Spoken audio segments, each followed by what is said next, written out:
തിരുവനന്തപുരം കോർപ്പറേഷന്റെ ഭരണം ഭാരതീയ ജനതാ പാർട്ടി നേടിയതിന് മുതൽ CPM വല്ലാതെ ഭ്രാന്തായി നടക്കുകയാണ്. CPMന്റെ സഖാക്കൾ ഭ്രാന്തന്മാരെ പോലെ കിടന്ന് അലയുകയാണ്.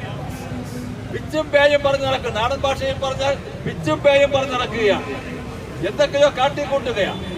ഇവ കോർപ്പറേഷൻ 45 വർഷക്കാലമായി ഇവിടെ പണമുണ്ടാക്കിക്കൊണ്ടിരുന്ന, മേയറുടെ ഭാഷയിൽ പറഞ്ഞാൽ PV രാജേഷ് പറയും പോലെ കറവപ്പശുവായി ഉപയോഗിച്ചിരുന്ന ഈ കോർപ്പറേഷൻ ഇപ്പോൾ അത് കയ്യിൽ നിന്ന് മാറിയപ്പോൾ ഞാൻ ശരിക്കും ഒരു രാഷ്ട്രീയപരം പറയുന്നതല്ല, പിച്ചും പേയും നടന്ന് ഭ്രാന്തന്മാരെ പോലെ സഖാക്കന്മാർ അങ്ങോട്ടും ഇങ്ങോട്ടും അലയുകയാണ്. അതിന്റെ ഭാഗമായിട്ടാണ് BJP-ക്കാരെ കാണുമ്പോൾ പോലീസിനെ കൊണ്ടുള്ള ആക്രമണം, നേരിട്ട് വന്നുള്ള ആക്രമണമൊക്കെ നിർത്തി. അതിനൊക്കെ ശക്തമായ നടപടികൾ, ശക്തമായ നിലപാട് ഒരു കാലഘട്ടത്തിൽ നമ്മുടെ സംഘടന എടുത്തിട്ടുണ്ട്. ഇപ്പൊ പോലീസിനെ എത്ര കാലം ഉപയോഗിക്കും? എത്ര കാലം ഉപയോഗിക്കും? ഇനി കൂടിപ്പോയാൽ 45 ദിവസം അല്ലെങ്കിൽ 60 ദിവസം, അതിനപ്പുറം ഉപയോഗിക്കാൻ കഴിയില്ല.